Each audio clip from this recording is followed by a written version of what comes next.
Bonjour à tous. Alors on se retrouve aujourd'hui pour le match Saint-Étienne-Rennes qui compte pour la 34e journée de Ligue 1 et qui aura lieu à 17h. Alors tout de suite en fait on va aller voir déjà, on va aller se mettre ici et j'ai oublié de faire ça pour ce match là. Qu'est-ce qu'on peut aller voir? Si ça veut bien. Alors ça j'ai oublié de le faire, je suis désolé. Donc c'est un match qui aura lieu à Geoffroy Guichard. Les deux équipes sont distantes. En fait on ne le voit pas forcément ici, mais c'est de ici à en haut. Les deux équipes sont distantes de 720 km. C'est pas voilà, ils sont pas forcément fatigués. C'est pas une grosse distance. La température sera de 15 degrés RAS à ce niveau-là. Alors on va aller voir tout de suite les enjeux de ce match. Alors avant de voir les enjeux, on va voir en fait qu'est-ce qui reste à jouer pour Saint-Étienne que la Ligue 1 pour cette fin de championnat. Pour Rennes, qu'est-ce qui reste à jouer que la Ligue 1. Donc ils n'ont pas d'autres compétitions, c'est pas mal. Donc maintenant, si on se concentre sur les enjeux de cette compétition, à savoir la Ligue 1, on voit que Saint-Étienne de son côté peut peut-être espérer l'Europe, même s'ils sont déjà décrochés, ils sont déjà en fait à 6 points de Marseille. Et surtout à 9 points de Lyon qui est quatrième. De son côté, Rennes n'a également plus rien à espérer. Ils sont encore voilà, un petit peu plus loin.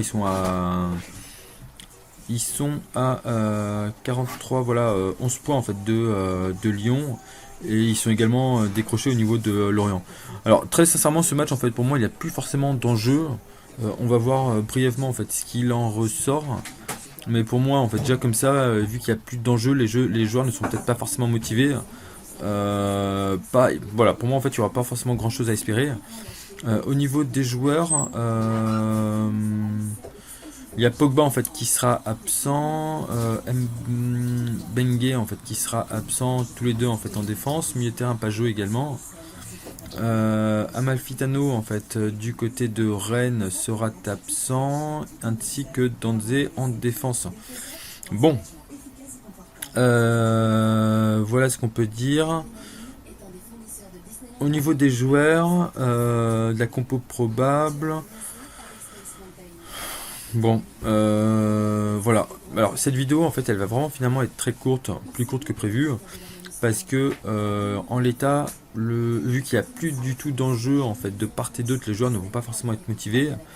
Donc je ne sais pas du tout lire là le match, je ne saurais pas du tout qu'est-ce qu'il en ressortira.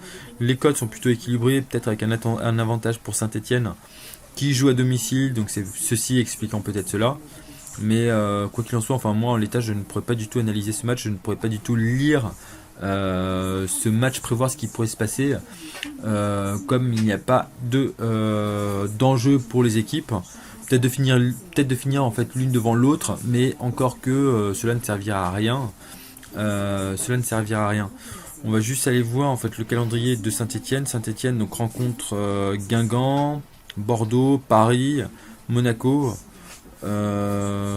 Voilà. De son côté, Rennes va rencontrer Monaco, tiens, en fin de saison pour clore le championnat.